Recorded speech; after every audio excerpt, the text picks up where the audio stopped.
ABC Thursdays. Welcome back. Grey's Anatomy is all new. Why didn't you tell me you were pregnant? The drama going down Bungee jumping from the bridge as cord snapped. We need all hands on deck. is unbelievable. You think you're God's gift to this hospital? You're just another doctor. My relationship with Catherine is complicated. I'm gonna sue you. Your lawyers know where to find me. You're unbelievable. Grey's Anatomy. All new Thursdays, 10, 9 Central on ABC and stream on Hulu.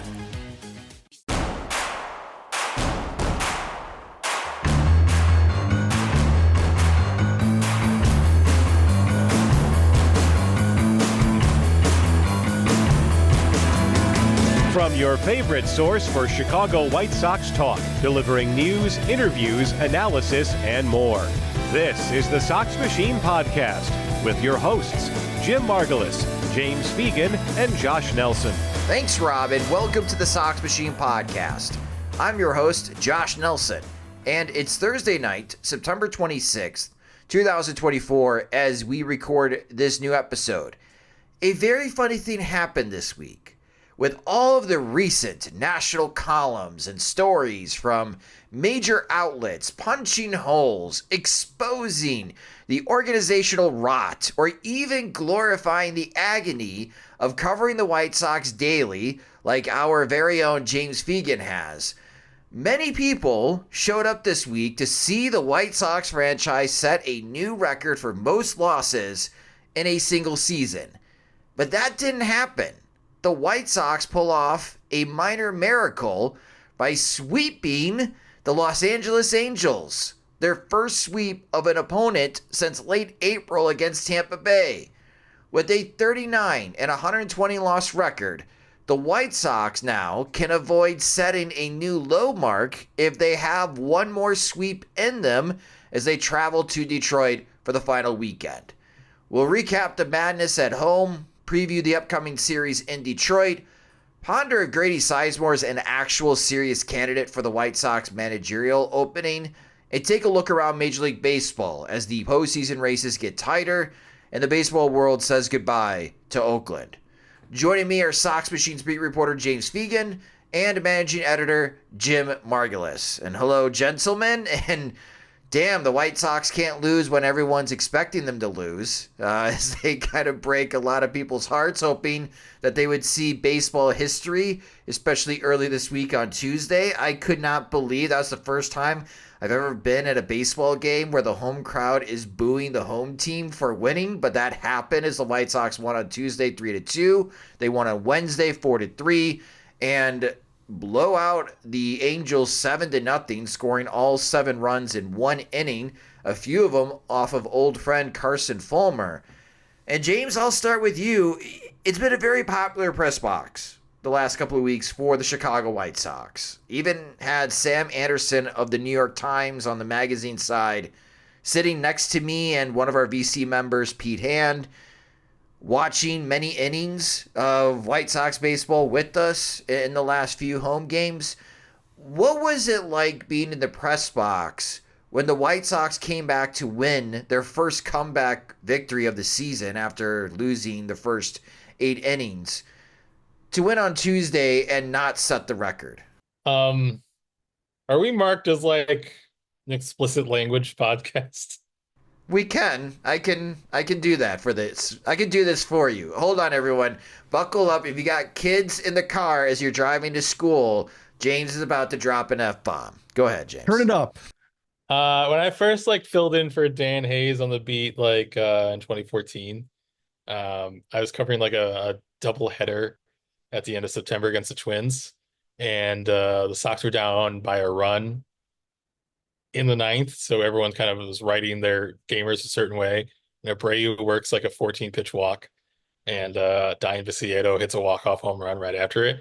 And I'm watching it soar through the air, and I'm like, this is so cool. This is amazing to watch this viewpoint of this. And I'm hearing all around me, all the veteran writers just going fuck, motherfucker, I can't believe this shit. God damn. It's I don't ever want to be that. Thankfully, I wasn't, but I was hearing all these national writers who had come in thinking they were covering one Sox game, writing their story about their about the record being set, and then never thinking about these two teams again, realizing that they're before even realizing they're going to be watching the whole series, or in the case of ESPN and Jesse Rogers, going to Detroit now to track this down. Not believing what they're seeing, that they're literally minutes away from being done with this beat forever, and seeing Jack Lopez drop a pop-up in the second inning. Anarchy. Just the most fury I've ever seen in my life.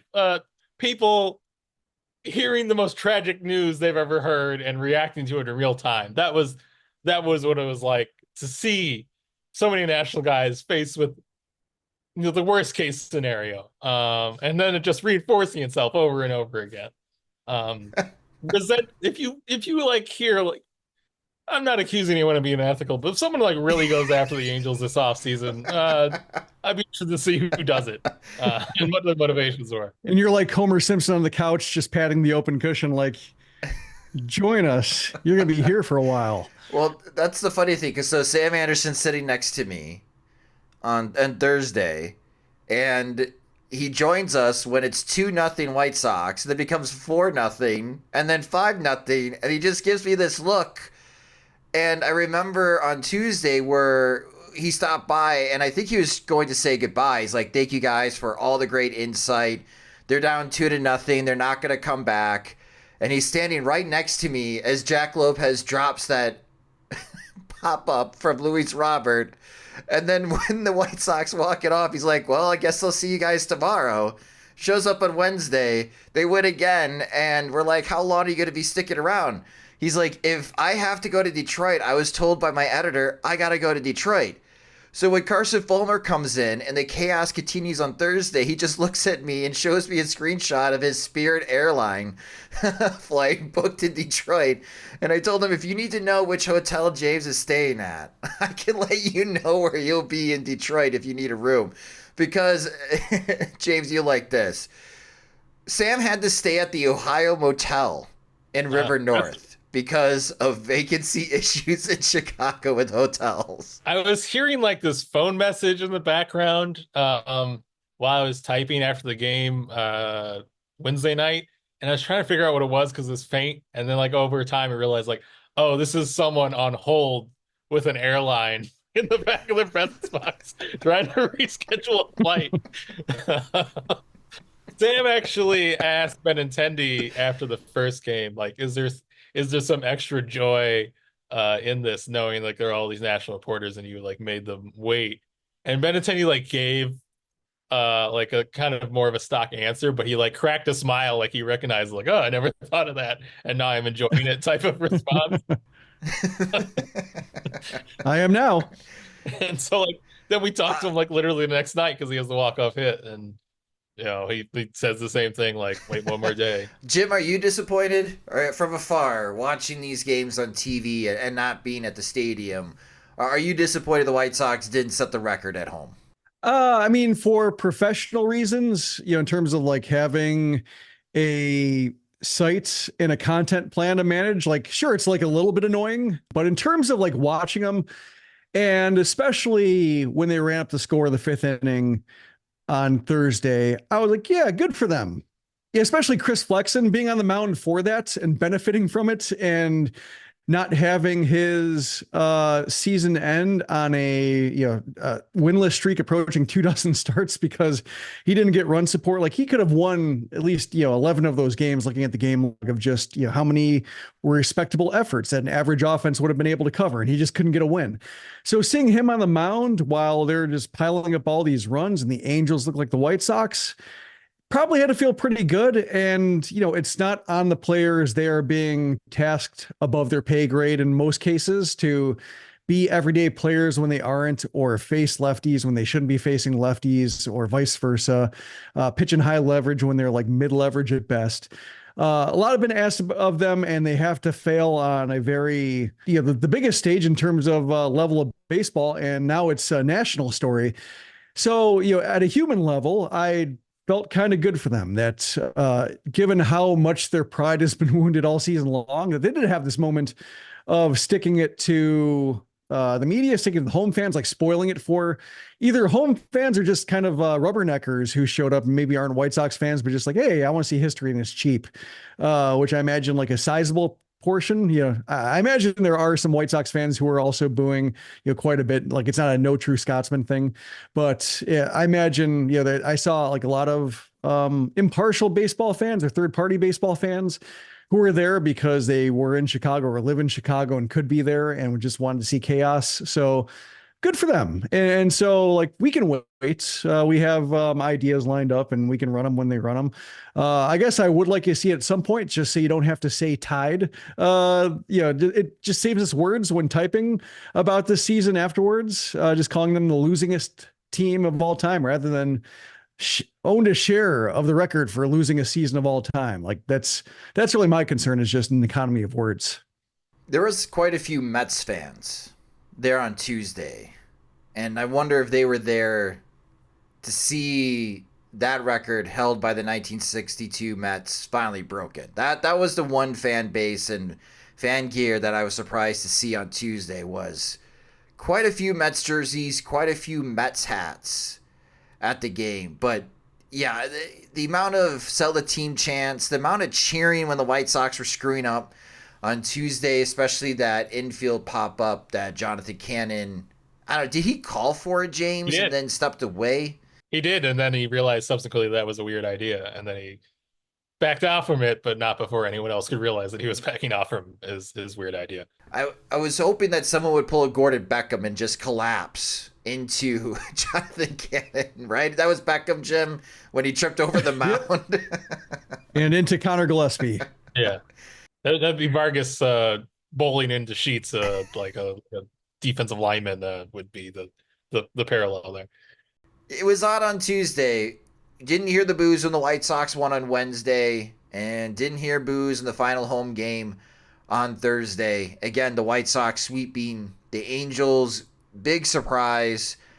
And Jim, like Andrew Benintendi did something really cool in this series. So he now has 3 walk-off hits for the White Sox, and that's all he's going to have because they don't have any more home games, obviously. He's the first White Sox position player to have 3 walk-off hits since Scott Pisednik in 2009. Did you ever imagine that that's now the guy the White Sox want to bat this season with the game on the line is Andrew Benintendi?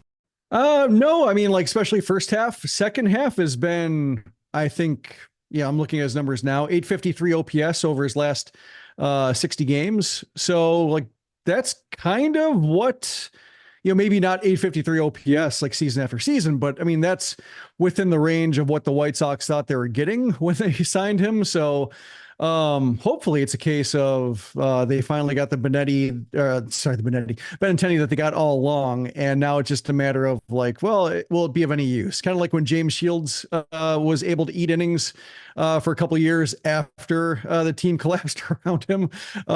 There is an element of better late than never, just in terms of making the product more watchable, saving players from having to be put in positions to where they have to be the guy before they're ready to be the guy. But yeah, it's wonderful timing, like the White Sox always find themselves stumbling into. I find it helpful to understand why things don't work with the White Sox. Like, oh, they signed someone who's physically compromised and he battled injuries, as opposed to like Benintendi just like being Monstarred at age 28, like leads me more in the direction of like, maybe there's dark rituals being held in the stadium. Like maybe there's a curse on the ballpark or the land plot. Maybe it's buried like on a haunted burial ground, like where just nothing makes sense, as opposed to like, okay, we've seen them like get wild on performance for overlooking this reason before. We know what the bad is, so if we see it go away, that would indicate good, as opposed to like nothing can ever grow on this land again. There's toxin on it. We have to abandon it to ever know fortune or favor.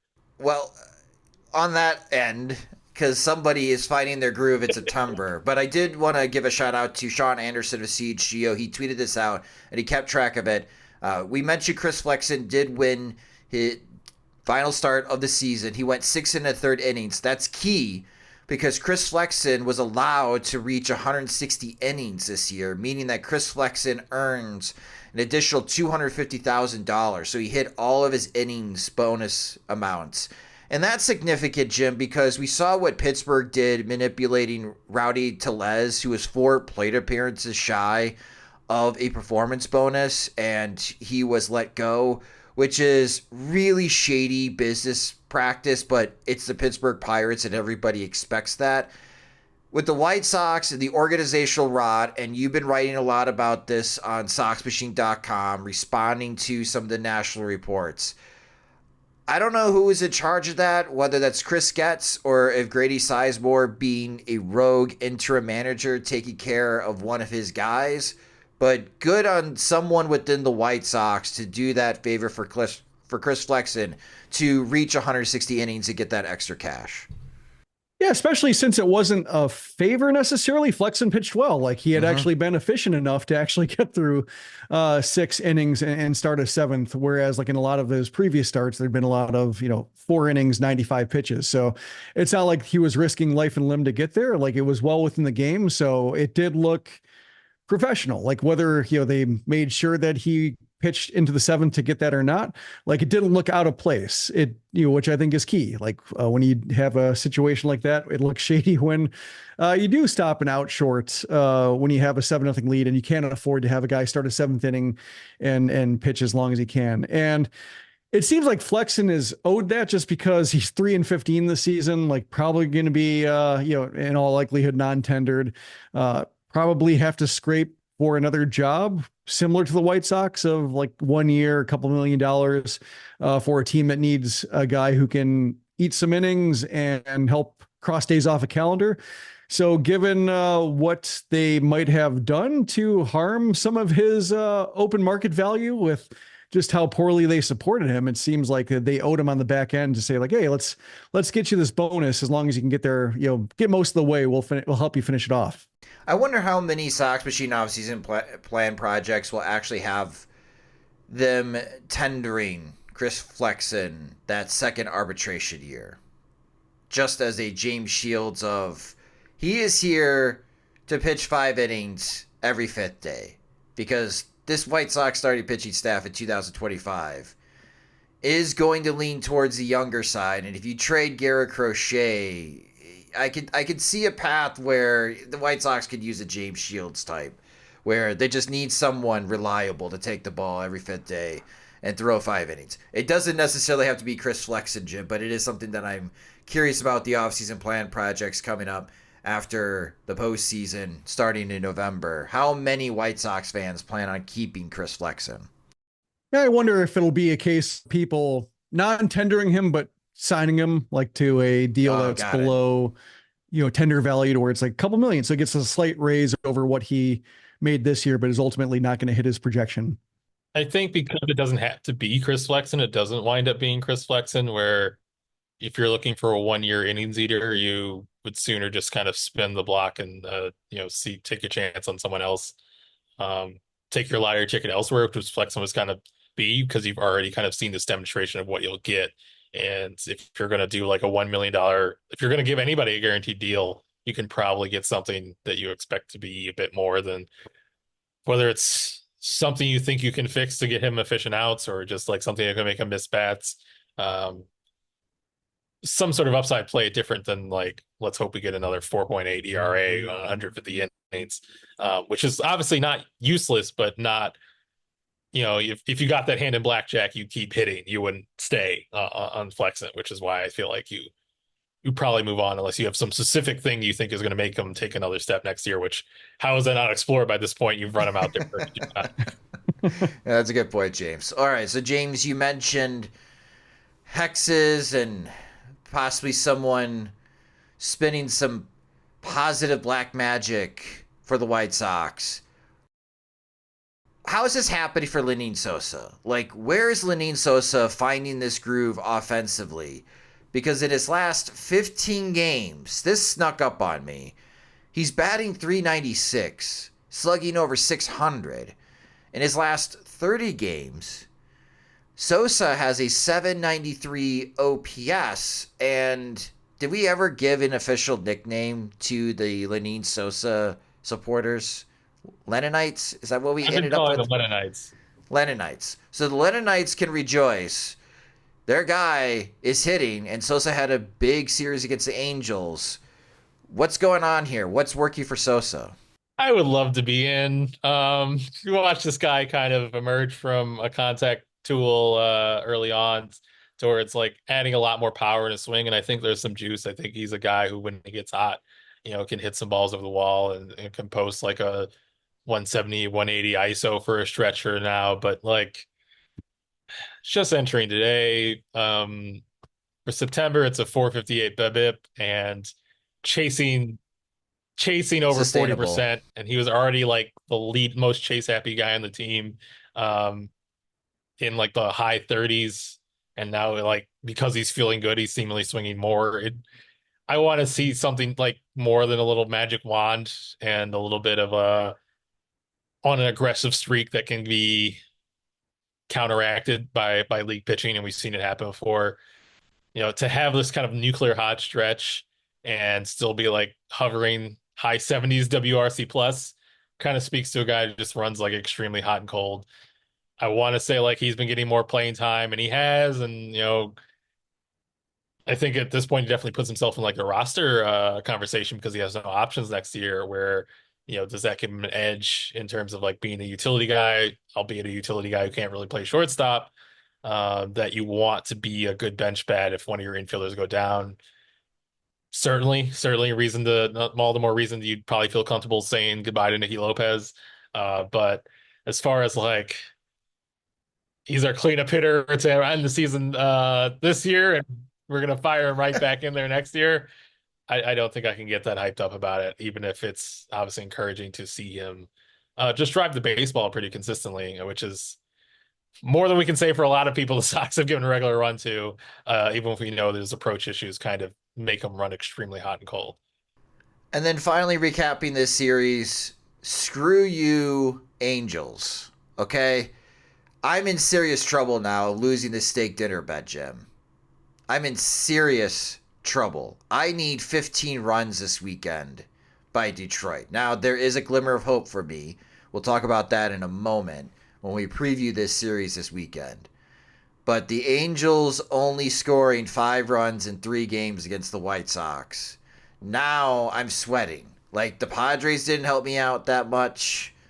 The Angels screwed me over. How many base runners did the Angels have on Wednesday? They had like 20 base runners, and they only scored 3 times. That's the game that makes me irate, Jim. And if I have to pay out B-Flow for this steak dinner bet because the Tigers only score 13 runs this weekend, I'm not going to be a happy camper when we record again on Sunday. Congratulations on setting a good line, though. We did. We crushed it. That's what you wanted, is coming down the last series. So you nailed that. It's on the real winners. We sure did. Yeah, a great line. Also, I want to give a shout out to the White Sox marketing team and revenue team. As a season ticket holder compared to what other season ticket holders get in Major League Baseball, White Sox fans they just fall way short of the perks that other teams get. The dedicated entrances, dedicated parking lots, dedicated party spaces, pregame spots.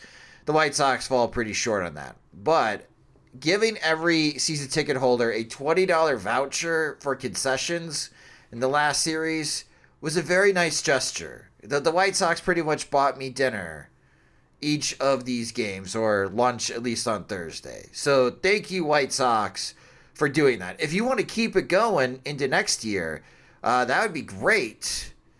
But no, thank you for that $20 voucher for the final home series. That was a very nice touch. Bring that back next year. What's up, everybody? It's Heisman Trophy winner Matt Leinart. I've got a podcast called Throwbacks with actor Jerry Ferrara, where we'll be talking all things sports, but also so much more. We'll give you the behind-the-scenes stories from my days as the quarterback on an iconic college football team to Jerry's days as a star on an iconic TV series. So subscribe to Throwbacks wherever you download your podcasts and follow us on all social media at Throwback Show. Feel very good about where we're at with the front office. Quickly going to put most of our focus towards hiring the next manager for the Chicago White Sox. I feel really good about the process that we've built out We've got a long list of candidates and look forward to eventually hiring the next leader for our dugout that's going to represent not only an extension of the front office, but lead our players, lead our organization towards better days ahead. Now, speculation for the Chicago White Sox. After this series against Detroit, it will officially be the offseason for the White Sox. And again, the number one offseason target for the White Sox, a news item, is going to be who will be managing this team in 2025. Chris Getz spoke with the White Sox media, James Fegan, prior to this series starting against the Angels. And a bit of a surprise, James, despite what Getz said after firing Pedro Grifol, and that the next White Sox manager is outside the organization, currently in uniform as another team's coach right now. Grady Sizemore, who had no experience coaching at all before taking the interim manager title, is now a serious candidate for the White Sox gig. Why is that, James? Like you said, candidate, not serious candidate. But I think, one, Grady has, he's kind of here because of his relationship with Josh Barfield and the White Sox front office. That's like why he's on the coaching staff in the first place. He does have pretty wide support from the players. Now, whether that's kind of this kind of negative space from what Pedro was doing, where it seemed like things were kind of trying to implement a system and that they watched not work for a year and a half. And now this kind of hands-off and supportive approach is very much like this tonic to what they've been going through and what they felt was not working, as opposed to this is the plan, this is what we want to do going forward. I don't know, but I think they have to, it's hard to be somewhat disrespectful to the clubhouse, I guess, a little bit, to not take the invitation to the degree of like even interview and like seriously considering someone. So I think on multiple levels, they kind of, it's a matter of respect to give him an interview and let him be a part of this process, especially since, initially it's like he never considered doing this. And now he's like, this is great. I want to manage forever. Like competing in a game is actually awesome. Screw living in Washington. I want to be in the dugout. So I think respecting that kind of mandates him. It'd be interesting if that extends to, say, Sergio Santos, who formerly asked to be considered. How far the exemptions from the stated purpose of going outside the organization are they willing to go? Because I'm sure there's, multiple figures who can kind of say like, well, if we're considering internal candidates, why is my number not being called? I mean, Justin Jersley could say the same thing, having managed in the system as long as he has. So Santos is kind of a little bit of a barometer and how much they're really trying to accept it. But I think Chris Getz knows as well as anyone like what the reputation of the org and how much it would kind of be a signature thing for him, especially viewing himself as like this White Sox Dave Dombrowski turnaround project. This is like his big hire to land. So I'd wonder how much he'd really want to compromise what he plans on doing. Another reason we always have to consider the internal candidate is this team is owned by Jerry Reinsdorf and has made kind of the quick fix pretty recently, as evidenced by Chris Getz being here. As much as he's tried to do to go beyond that, that is the way he got here. So we can't dismiss it, affecting all smaller decisions really from here on out. Yeah, Garrett Crochet was a big advocate during his final presser at home with the local media for Grady Sizemore, but as James has been hinting at for more than a month, the chances of Garrett Crochet being with the 2025 Chicago White Sox is very low. Maybe not extremely low, but it's very low that Crochet would even be here if Sizemore got the gig. Now, Sergio Santos, Jim, in one of your latest columns, because congratulations to the Birmingham Barons winning the Southern League title. Santos does have coaching experience, unlike Grady Sizemore. Santos has coached the last 3 years. His previous 2 seasons, as you wrote about, were in the Yankee system, where he did win a championship, and the other year they lost the championship game.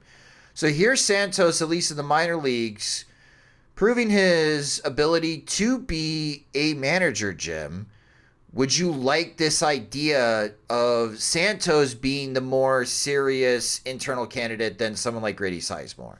I think Santos is he's interesting because he's achieved, you look at his record, he's achieved everything he can so far, aside from coming up a couple games short in his second year in the championship series. But otherwise, he's managed in the minors for one of the best farm systems in baseball, and he's managed a winner with one of the, it's a good farm system in terms of rankings now, but in terms of wins and losses, the White Sox has never been good at that, winning at the affiliate level. And he did some good improvisation halfway through the season when the lineup turned over and only the stragglers remained. So I think he's worth a talk. He strikes me. Yeah, I saw some people bringing up Terry Francona and how he was a Birmingham manager and the White Sox passed him by, and now he's going to be a Hall of Famer. And I would say at that point, Francona would not, Francona needed to fail once elsewhere before he found his Hall of Fame form in Boston and then carried it over to Cleveland. He wasn't that good with the Phillies. So, I think if you're carrying that analogy all the way through, then, perhaps if Santos is a Francona guy, it might take him, he might have to fail somewhere first in order to, fine tune his approach. So I'm not necessarily sent on, hell bent on anybody being the person. And if somebody finds a job elsewhere, I more or less wrote about it because I could see him being of interest somewhere else. If he finds a job in AAA and the White Sox don't have a AAA position open for him, I could see him moving up the ladder somewhere else, the way he moved up the ladder by going from the Yankees to the White Sox. Same thing with John Eli. He had a pretty much the best year a pitching coach can have, at AA, especially with the lack of name brand talent in the second half and getting pretty good performances out of him. So it's a case of, I don't know if he should be given greater responsibility at the White Sox, but I could see him getting an opportunity elsewhere. And so I'm curious to see how the White Sox balance that. But Santos, I think he's interesting, and I think the more interesting candidates, the better. And I wouldn't necessarily he's the one guy I think Jershly I wouldn't understand. He was a Rick Hahn project, I think. And I don't know what he might offer specifically to the White Sox, major league project. But Santos, I think, is somebody who he's the one candidate in the minors who I think has done enough and has some experience elsewhere, and was not a White Sox idea. Some other team thought he was a good idea, and he showed that. And he's since proven that with the White Sox as well, to where I would consider him an internal candidate, but with some external flavor. One external possibility from Bruce Levine is 670 The Score. He wrote that the Los Angeles Dodgers first base coach Clayton McCullough could be an option or target by the Chicago White Sox this offseason. So if you're watching postseason baseball, you may want to learn more about Clayton McCullough. Clayton McCullough was also minor league baseball coach for the Toronto Blue Jays organization from 2007 to 2014 before joining the Los Angeles Dodgers organization. He was a Dodgers minor league field coordinator before getting promoted after the 2021 season to being their first base coach. McCullough is only 44 years old, and I say only 44 years old because if you're coaching already in 2007, he's been doing this for a long time. He was not a very successful baseball player. He was a catcher at East Carolina, drafted in the 22nd round of the 2002 Major League Baseball draft. And then 5 years later, he's already coaching in the minor leagues. But he does have pretty extensive track record as far as managing teams in minor league baseball. And, of course, he's from the Los Angeles Dodgers, which every baseball fan, when there's a job opening, would love for their teams to hire people away from the Dodgers or organizations like the Dodgers. So with all that being said, should I just go ahead and start the presser, the article, James, that the White Sox have agreed to a new contract with Grady Sizemore to be the new White Sox manager and promoting Sergio Santos to bench coach? Is that something that I could start working on right now? I would say no. I think if one, I'd be surprised. I think I lean towards they're McCullough being more likely than an internal candidate. Before Sizemore cropped up, Getz talked about having kind of his ideal list and who he'd want to go to, and thinking really like this hire being a big opportunity for him. We already know that like Schumacher will be on the market, and that would be a get if they have any chance with him. It's the Tony La Russa collection. Tony La Russa collection, like a formal wear. Tony La Russa connection, bears fruit on that. I think collection worked as well. Yeah, this collection of baseball sons. I don't know.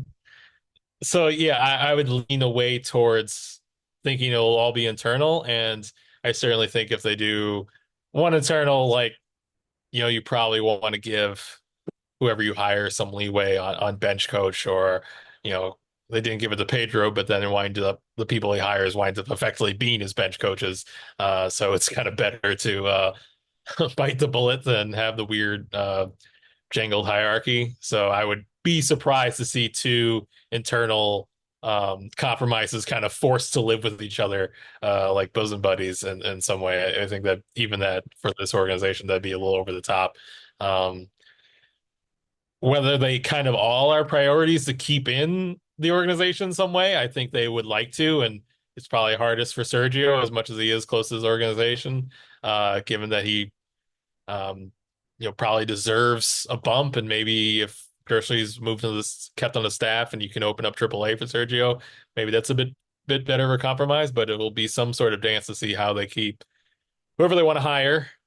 Grady, who they like, Kersley, who's kind of not sure he can leave until how long he's been here, and Sergio, who obviously has a lot of value that he's shown himself. So it's a little bit of a dance for them to pull off in some way, and you wonder how an organization that doesn't have too many success stories to poach from is going to retain all these people who should capitalize off of what they've been able to do. Yeah, the White Sox are going to have some competition with Skip Schumacher, with him also not only playing for Tony La Russa with the St. Louis Cardinals, but finishing his career in his last 2 seasons with the Cincinnati Reds. And as we mentioned in our previous podcast episode, the Reds had fired their manager, David Bell. So it'd be interesting. And I guess from one perspective, Jim, for White Sox fans that want nothing, they don't want Tony La Russa to have any influence moving forward. Shouldn't they be rooting against Skip Schumacher? Because obviously that would be a Tony La Russa influenced move. I think Schumacher's fine. I think he's relevant enough to where the La Russa stuff might be secondary. I think there are some people who maybe cast every single bit of misfortune on Tony La Russa, and they would see that as like a tainted hire. But I think Schumacher is, he's relevant. He's achieved something. 1 out of 2 years so far have been quality. He's used to working in kind of dysfunctional or organizations in flux at the very least. So he's negotiated that, and that's always useful experience to have with the White Sox.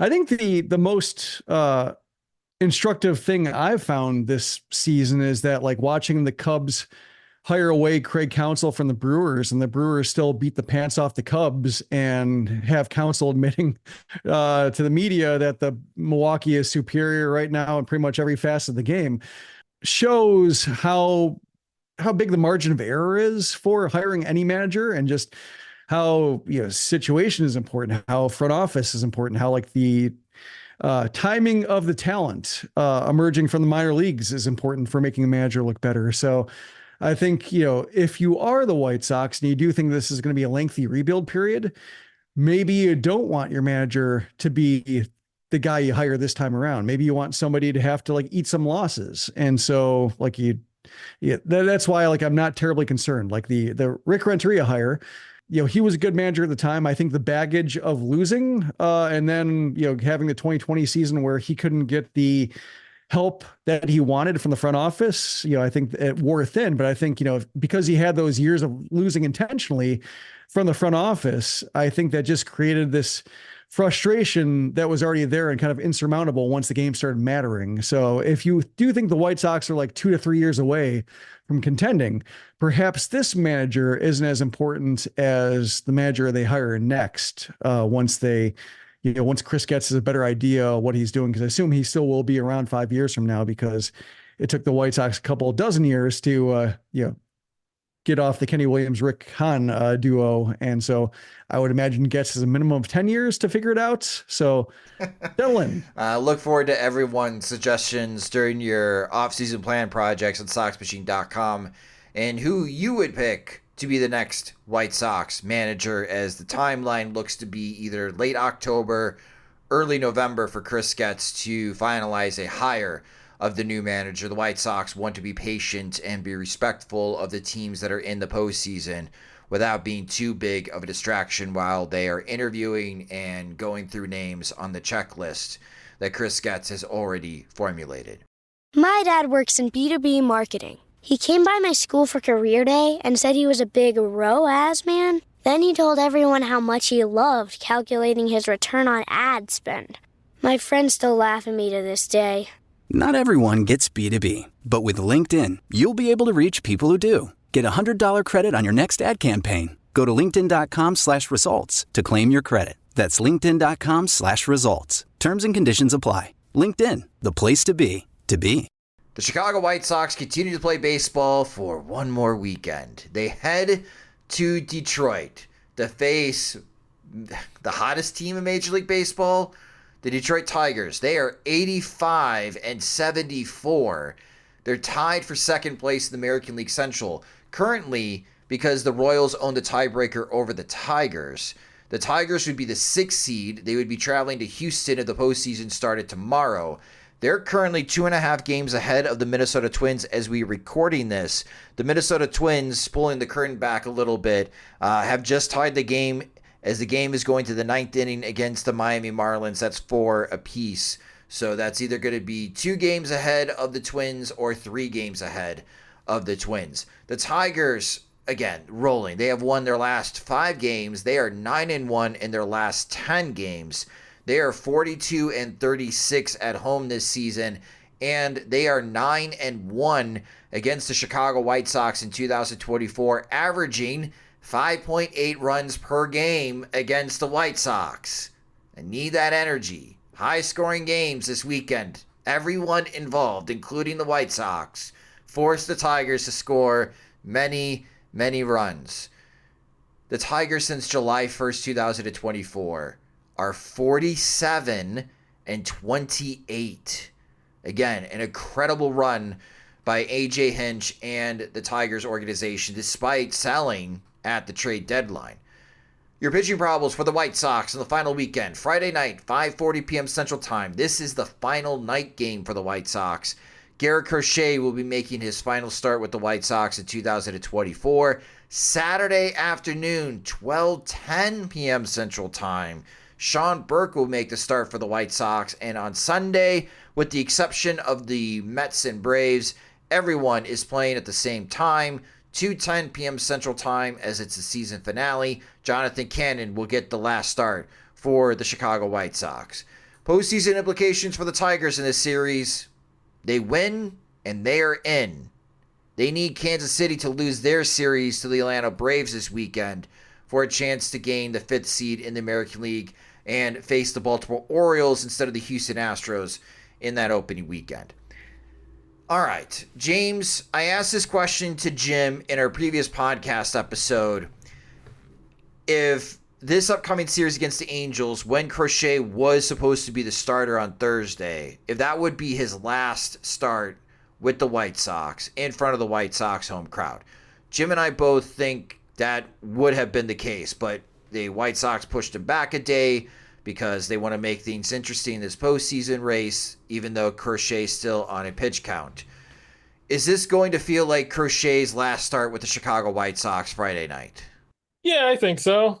The organization feels fairly deep and relative to like the other areas in pitching. They can look at, certainly with the way he's looked recently, pretty comfortable with Jonathan Cannon, Drew Thorpe, Davis Martin, Sean Burke, and then filling together like one other starter to start the season, whether it's Kai Bush or Nick Nastrini, and then feeling like they kind of have or Mason Adams if he takes a leap, and kind of have some options. A lot of the strength of the organization coming up behind them with Noah Schultz and Hagen Smith, or some other elements of other or down ballot candidates, so to speak, in the rotation. Like that's where they feel like they have a lot. They also feel like this is clearly their more marketable trade asset, whereas Luis Roberts a bit more distressed in terms of asset status, and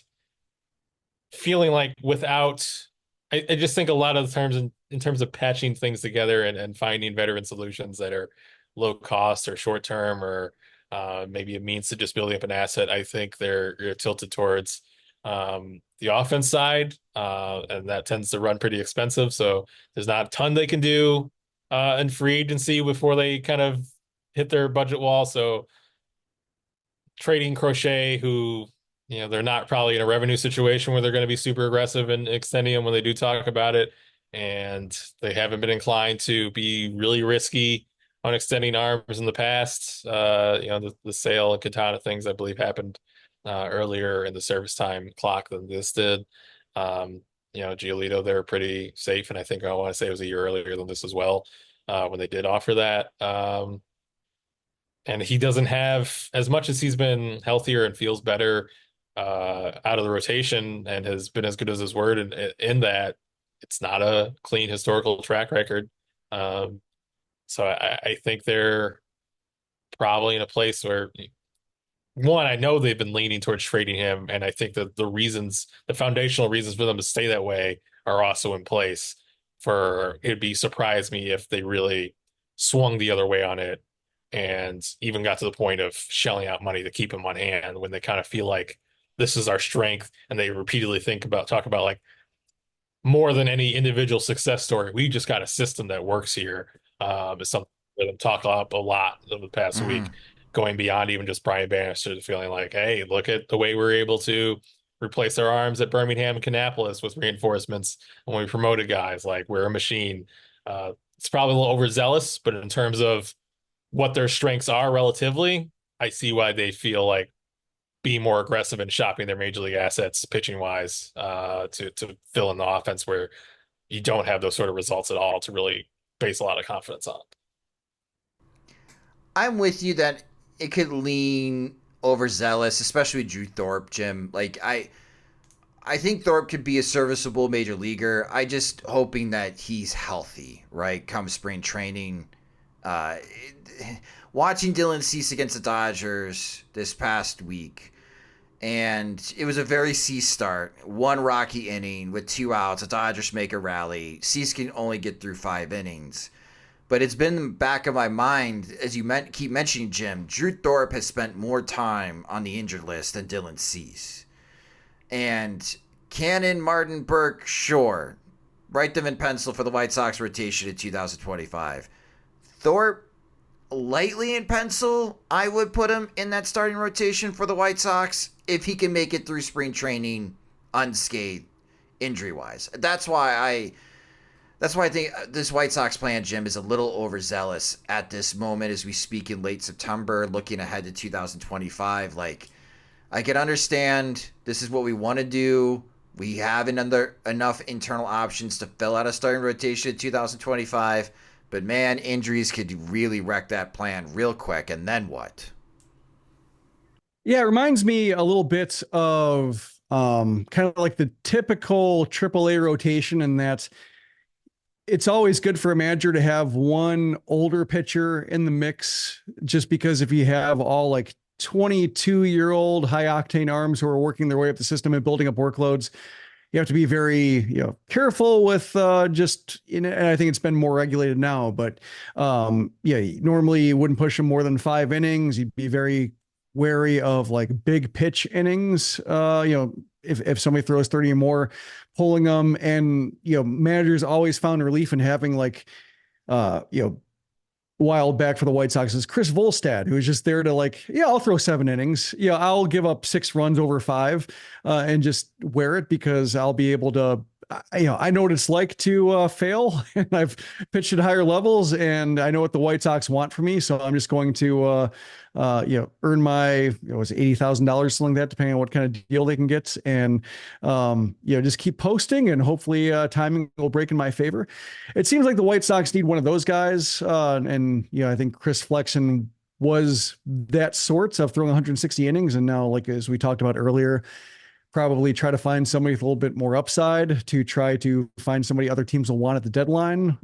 Despite, was it Bob Nightingale's best efforts, Chris Flexen stayed put and they could not stoke the interest. But I think that's maybe what they need, is like 4 internal options, because you have Thorpe with iffy health. You have Schultz, who was managed very carefully this year. You have Smith, who's building up a pro workload. You have Kai Bush, who had the season-ending issue, and we'll see like how much of that was just wearing down versus an acute injury. Nastrini, don't know if he's bullpen.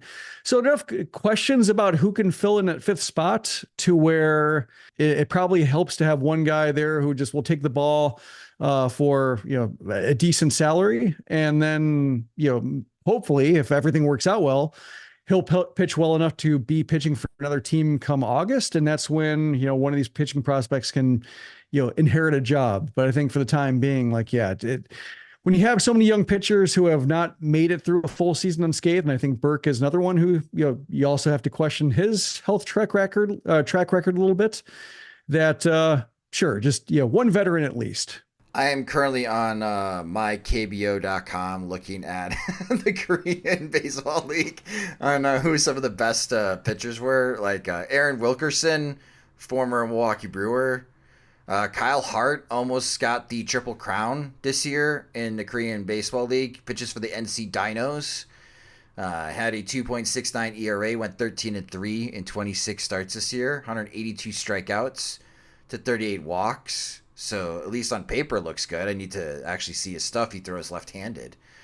If Kyle Hart could be an option, this is the offseason plan projects are just going to be super fun. But yeah, when it comes to starting rotation, the White Sox trade Garrett Crochet. I still feel like that frontline starter is obviously going to be a hole for the White Sox. And again, they're hoping that James mentioned Noah Schultz or Hagen Smith can take a big step forward and replace Crochet sooner than later. But Friday night is probably, if you're a Garrett Crochet stan and you rejoice the fact that I was very, very, very wrong about Garrett Crochet becoming a starting pitcher, you'll get one more chance to watch him in a White Sox uniform before he pitches for the Los Angeles Dodgers in 2025, because I'm sure the Dodgers were very interested to see what Crochet could do for them after his previous start against the San Diego Padres, where Crochet absolutely dominated. Finally, in this weekend, before we take a look around Major League Baseball, Jim, is Jason Benetti going to get the last laugh? Because he could have it on Friday. If the Tigers win, they clinch a postseason spot, and the White Sox break the record for most losses in a single season. I hope so. I think, for his sake, I think I was listening to him on the Effectively Wild podcast. I just saw a clip going around after another Tigers come from behind victory, where he's talking about how, you can't count out the city and you can't count out the Tigers.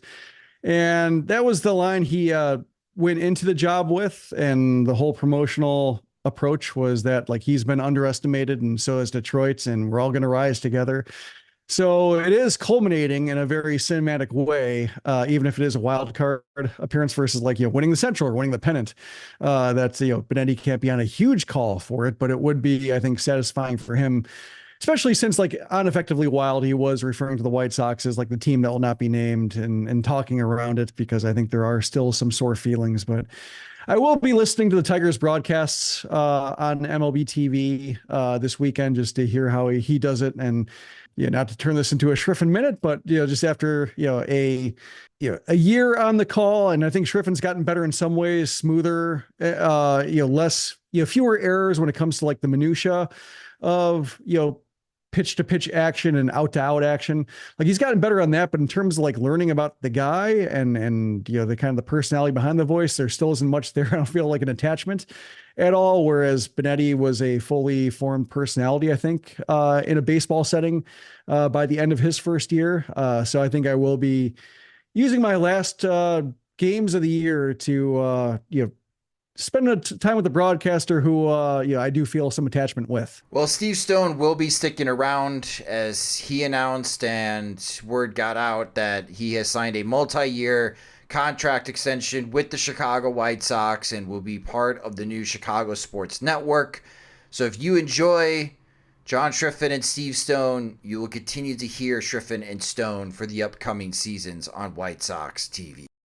Now looking around Major League Baseball, and for those that are listening in Florida, one, I hope you are okay, because Hurricane Helene has definitely picked up a notch as it got further and further into the Gulf, and becoming a Category 4 hurricane. It's going to cause heavy weather disruptions, especially in the southeastern part of the United States as it goes up through Florida to Georgia.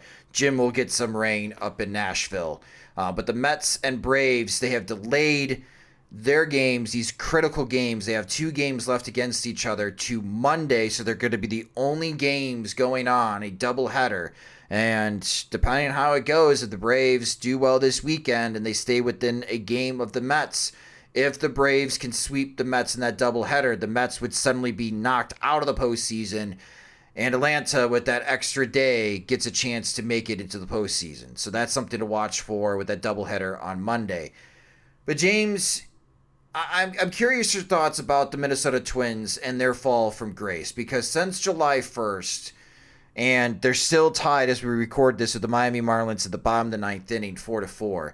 The Twins are either going to be 35-40 since July 1st or 36-39. Do you think there's going to be any ramifications within the clubhouse or front office if the Minnesota Twins do not make the postseason? Yeah, I do. I wonder about the scale. I think Rocco Baldelli is pretty tied in with the front office, so something kind of has to really break there. I don't know if necessarily like you'd see. I don't think like at least I've heard like Falvey and like Levine are not necessarily the package deal. So like maybe one of them going and not the other would be a possibility of them shuffling the deck a little bit. A lot of it is the kind of young core that really made us think that like this Twins team was really set up to be the most powerful team in the division, when you have not only kind of Correa there, but seemingly Edward Julian and Royce Lewis becoming these stalwarts for years to come, and that really not happening, especially down the stretch, in a way that seems to be causing, Correa to be kind of outspoken about the young players stepping up. Brooks Lee, I guess, being another part of that we thought was really going to take hold. Though we just hit a big 2-run double in this game. Seeing that not coalesce maybe this smoothly, not that anything's comparable to the White Sox, but it's a little bit like, oh, it's not linear for other teams either sometimes. That's interesting. It's good to feel human again. Another thing catching my eye, you mentioned Hurricane Helene. A lot of scouts across the league, especially pro scouts, have like outs in their contract, or not outs, but like clauses where they can get voided if huge climate disasters cause them to be unable to really scout anymore, shut down action or play, whether it be like, instructional leagues in Florida or something like that. So in a trend where you're already seeing pro scouts cut across the league, it would be worrisome if that led to more fallout for them, or more pro scouts being cut, given that organizations are already leaning that way. I know everybody's really worried. I'm worried about my fantasy team being down 15 heading into the final weekend. I think we have the horses to pull this off. We are the superior team. We just need the time to pull it off. And no one in the clubhouse is pulling out. Everybody's pulling from the same rope. We believe in that group. We've had a few meetings, but I think it's been good discussion. It's been a sharing of ideas. There's no finger pointing going on, none whatsoever. Do I hear nervous? Do I hear nervousness, Jim? Anyone who's worried about that, I'm here to assuage. I'm getting ahead of the concern. There's no reason to be concerned, unless anyone would. I want to dispel them of those notions.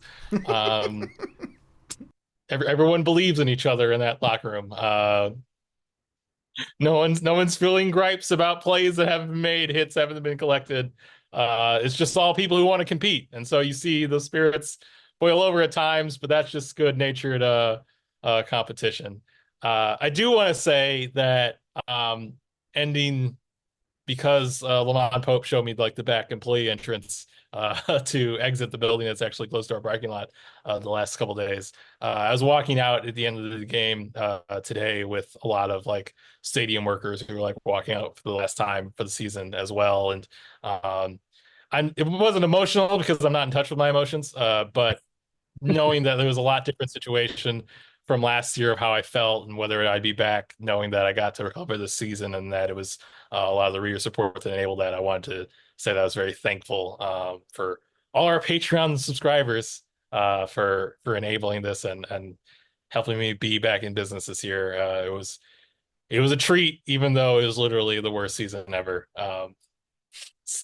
All baseball is valuable, so I appreciate it. Well, we appreciate you sticking around with us, James, because we love you, man. And I know Sox Machine, all the readers and listeners love you as well.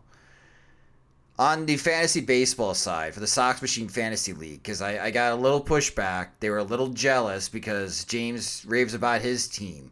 We have the 30-team Fantasy Baseball League for Sox Machine Patreon supporters. And we have a opportunity for someone to finish undefeated in the 30-team league, but they're currently down. The Stone Ponies are down 5.5 to 4.5 right now to the Springfield Isotopes, which the Isotopes have recently won a championship. So I guess my question's with your fantasy team, James. How many Braves and how many Mets players do you have? Because you getting that extra day or not getting that extra day, if your opponent gets that extra day, that could be detrimental to you. Oh, God. Why did you have to... He is Edwin Diaz. Well, that could be a boost for you, depending on how things go. I have Rafael Iglesias and Sean Murphy. Okay. All right, Murphy. So Murphy's the guy. I don't know. Strikeouts cost negative points in this league. One bad day for him is the end of the season. Or a blown save on either end would be life-changing. What a way to win. Let's speak that into the universe. Sean Murphy, walk-off home run against Edwin Diaz. That would do a lot. To help James win the championship. I don't want it to happen. It's not my most reliable way of scoring points. He's kind of a late-season waiver claim when Christian Walker was hurt, but Spencer Torkelson went nuts this weekend. It wouldn't be... And if he doesn't, then James will call him effing flat. No, I'm not.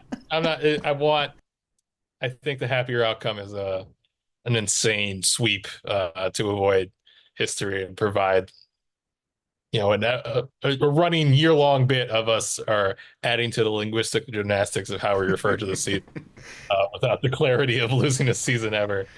James, the White Sox can sweep if they win every game 8-7. That's what I'm rooting for this weekend. So we can both get what we want. The White Sox or sweep. 16-15 in the first game. Oh, that'd be beautiful. Yes, Jim. That's exactly what I would like.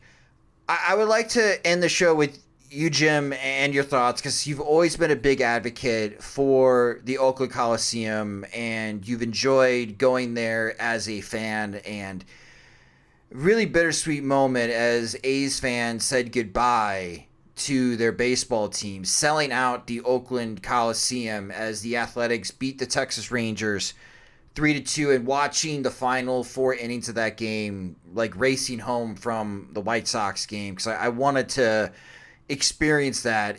It was odd to me because with the PA announcers at the Coliseum thanking fans and saying that Oakland has the best fans in the world, it raises the question internally for me. It's like, then why are you moving if they're so wonderful? Dallas Braden and the TV broadcast trying to do their best of keeping their feelings internal, not breaking down and crying, which I think Dallas Braden multiple times wanted to do during that broadcast. You could obviously tell it meant a lot to him, just the entire situation. But this is now final. The poor letter from John Fisher to A's fans, which is a complete joke.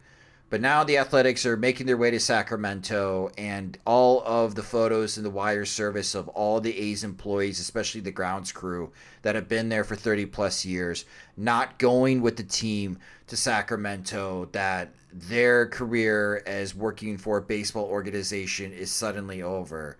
I just wanted to get your thoughts of, like, now baseball is saying goodbye to Oakland when Oakland has been a big part of Major League Baseball for many decades. Yeah, it was tough to watch. Part of you flashes forward to, like, the whole specter of, like, oh, what, the White Sox moved to Nashville and such. And, while I don't believe that's going to happen, or relocation is really a fear, like, it did, rattle my mind of just like, this is just instructive in terms of, like, this is why you can't be so cavalier or say, like, oh, I hope the White Sox move if they're going to play this badly. Like, what, they may as well move to Nashville. I'll pack their bags for them. And then you just see the A's, no matter how bad they've been, no matter how much John Fisher has mistreated that franchise, just seeing all of the blank faces and tears, and eyes rolling down cheeks, and, in the stands, it matters too much to be, I think, that flippant about it. So it is instructive in that regard, as much as it's tough to watch. But I think what's unfortunate is, looking at the Coliseum and looking at, like, no ballpark is shaped like that now for the better. Like, it's, the Coliseum, like, should not be emulated, but just, it reminded me of, like, when the Expos were basically foreclosed upon and had to move to Washington, that, you lost the last two teams relocate had two very unique environments. You had the Coliseum, which is all concrete, and you had the stories about sewage lines and raccoons and everything like that. And you could say, like, yeah, the stadium should be raised, but, like, when there were important games and when they were in the postseason, that crowd looked and sounded like no other crowd in Major League Baseball. And I always loved watching Oakland postseason games when they were, the height of Billy Beane's era. Those are the games I watched, if there were multiple games contending at one time, because I like the crowds and I like the, hearing the instruments in the back kind of sounded similar to, like, a Dominican Winter League game or a Japanese league game, just based on, like, just the sounds you hear nowhere else. And now that isn't there anymore. Same thing with, like, the Expos, like, having gone, I never saw a game at Olympic Stadium, like a regulation game, but I did see an exhibition game there between the Blue Jays and the Red Sox, or sorry, Blue Jays and the Mets, and heard the PA announcer in French and all of the scoreboard language in French, to where, like, you could see, like, oh, they have a word for that, but they don't have a word for that. Just learning, how, French Canadians interpret baseball and how they relate to their fans, and how that sounded different, and how, like, the, just the acoustics of Olympic Stadium when it was 40,000 plus people sounded unlike any ballpark I've heard or stadium I've heard. So, like, that's what's unfortunate, is, like, sometimes, there are reasons, you can understand, like, why the Montreal Expos, they definitely moved up going to Washington in terms of, like, a viable major league market. But when you do have these diehards who hang in there till the last end, no matter how much they're mistreated, and you see, like, the unique spins they've been able to bring on baseball fandom just by entertaining themselves, or being, like, and you see it too with, like, the 108.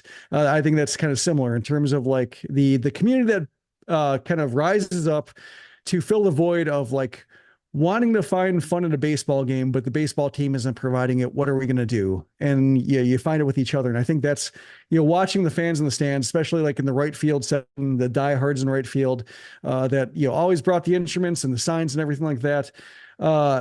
You won't see that really in any other ballpark. And that's, I think, what's lost, is just a stadium that forged its own identity and really looked and sounded like unlike any other one. And, I imagine some other one will take its place, but then again, like, maybe not, just because, like, stadiums are getting smaller. They're getting more expensive. Like, they're catering to dollars spent per fan versus, like, sheer number of fans. So perhaps you won't see that kind of the rough edges and the creativity that those fans brought to the ballpark. And I think there is loss there. Yeah, I think the Vegas stadium is aiming to be 35,000. If it happens. Oh yeah, I mean, it's if it's even real. Yeah, I mean, like a lot was missing from those renderings. Vegas will have a stadium. I don't buy into the theory that Vegas will not build. Vegas will always build on the Strip. They did not tear down a hotel, a casino, to be an empty lot.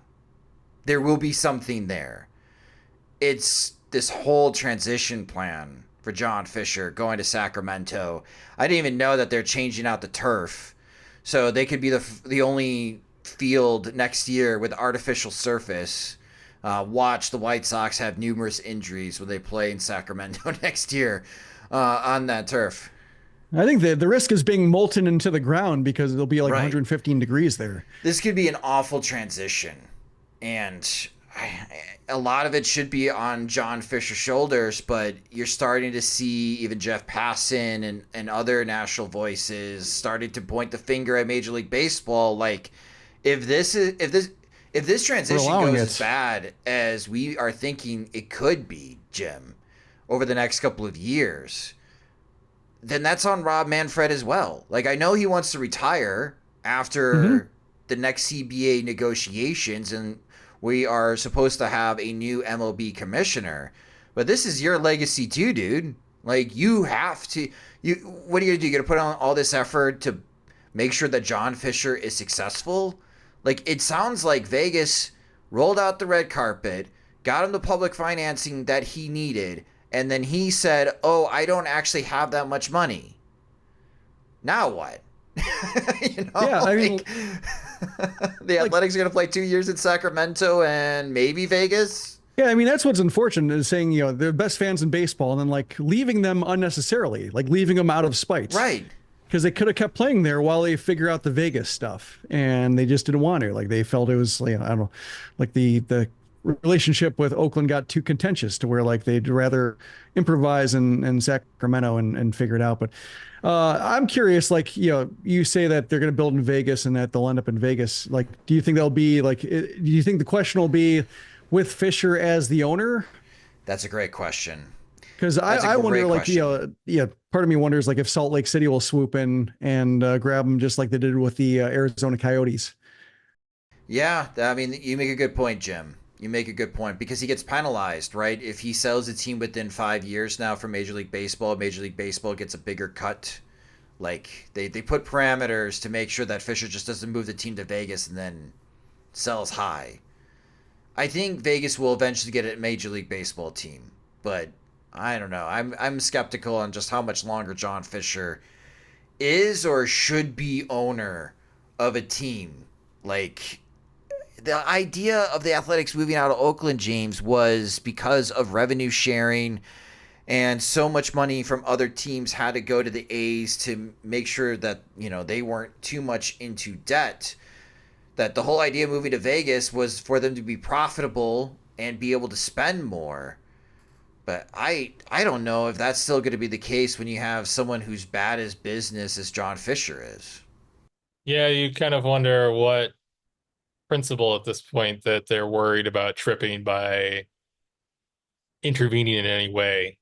What sort of other owner shenanigans or moves or maneuvers do they not want to set the precedent of upsetting by acting upon this? Because it's one thing to be like just pillage or move or pull away what seems like it should be a charter franchise, or not charter, but like tentpole franchise, an old reliable in the league, but to not really have, the composition of an exit plan.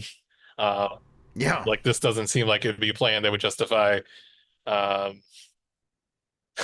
feel like any team I pick with the speed and assault on the legitimacy of that team, the Arizona Diamondbacks, like a team that doesn't have like necessarily like this, or the Miami Marlins is probably a better choice. Like, this team that doesn't necessarily have this big cultural footprint or hold, or that, it's how people can't imagine the league without them. Tampa Bay finally settled on the actual good example. This would seem an unsuitable plan to move a team like that.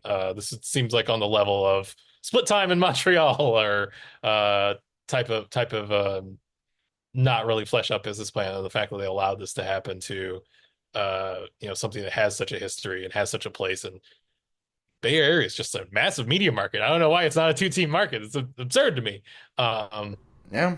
It makes you wonder, like, why is it so important to not meddle with this clearly half-ass maneuver? What other half-ass maneuvers are they trying to protect and make sure have some sort of ethical legal precedent? Didn't think about it that way. I guess we could, during the off season, Jim, have the conversation if we should send James to Sacramento next year, just to see what that experience is like. I mean, if the White Sox are not going to be compelling, or like if they're kind of just wandering again, then perhaps like that is the story that more people would be interested in. What baseball is like in Sacramento. Well, I feel bad for the A's fans. I feel bad for Oakland sports fans. They've lost so much. The Warriors moved across the bay. The Raiders obviously moved to Vegas a few years ago. And now they've lost the Athletics. So the WNBA is supposed to be launching a franchise in Oakland. Soccer could be at the Coliseum possibly. But yeah, sad day for Oakland sports fans as the Athletics now make their way to Sacramento. Yeah. Also, I was like watching the game and like looking at the uniforms in the crowd. Man, those uniforms look so good. Like they were wearing the Kelly green. Yeah. And I think they wore it on purpose, like having Oakland across the chest for the final game, to underscore that point. And, yeah. Just all the looks are awesome. And just like, I can't imagine, what are they going to be, like the Athletics baseball club or something like that, or are they just the Athletics? I think they're not adopting the Sacramento moniker, right? I don't know. That's a good question. So yeah, just it's going to be kind of lame. I think not only ruining like a fun, vibrant market, that just by neglect, but also like losing a really good look. Rob Manfred should be speaking before the World Series. Is that the next time he'll have his State of the Union type of press conference before the winter meetings?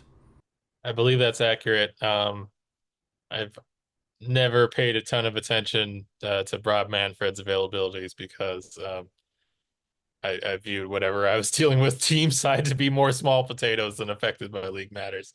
Perhaps that's wrong. But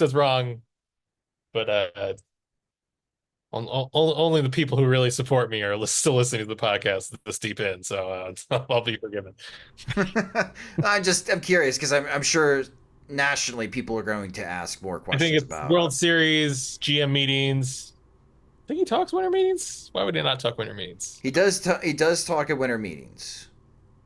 But yeah, there was a World Series presser, which for a league that's all about don't distract from the World Series, this pressers the World Series tend to get everyone talking about other issues in baseball than the matchup at hand. That's true. Definitely didn't keep everybody on Rangers Diamondbacks last year as well as he could have. No, he didn't. But that will do it for this episode of the Sox Machine podcast. Thank you guys so much for listening. We'll have a new episode for you guys on Sunday night, as Jim and I will have that to recap the last weekend in Detroit. Also take a look into the MLB postseason. Probably talk some Braves, Mets as well, and that craziness that will be happening on Monday during that doubleheader as the postseason will be finally set in the National League. We'll know who will be in for the American League, and we'll make our futile picks on who we like to advance to the postseason as James makes his way back from Detroit, which, by the way, thank you to our Patreon supporters. James will be in Detroit this weekend covering the final series thanks to your guys' continued support. Follow him on social media. He's at JR Fegan. You can follow us at Sox Machine. I've been posting more photos and videos of the last home games as well that you can check out on our Instagram at Sox Machine. You can follow me at SoxMachine_Josh. If you just discovered the Sox Machine podcast, you can subscribe to the show wherever you listen to podcasts, such as Spotify and Apple Music. You can also listen and watch the show on our YouTube channel at youtube.com/Sox Machine. And we already especially James, the heartfelt big thank you for allowing him to cover the Chicago White Sox this season, especially the home games. That's in large part thanks to our Patreon supporters, which if you have enjoyed our coverage of the Chicago White Sox this season, what a better time to sign up on patreon.com/Sox Machine to gain full access of all of our coverage of the Chicago White Sox, especially as we go into the offseason and talk about pending trades for Garrett Crochet or who will be the next White Sox manager. Monthly plans start at $5, and you can sign up at patreon.com/Sox Machine. The Sox Machine podcast is a production of SoxMachine.com, your home for all things Chicago White Sox baseball, and part of the Blue Wire Podcast Network. Alongside Jim Margulis and James Fegan, I'm Josh Nelson. Thanks for listening and watching.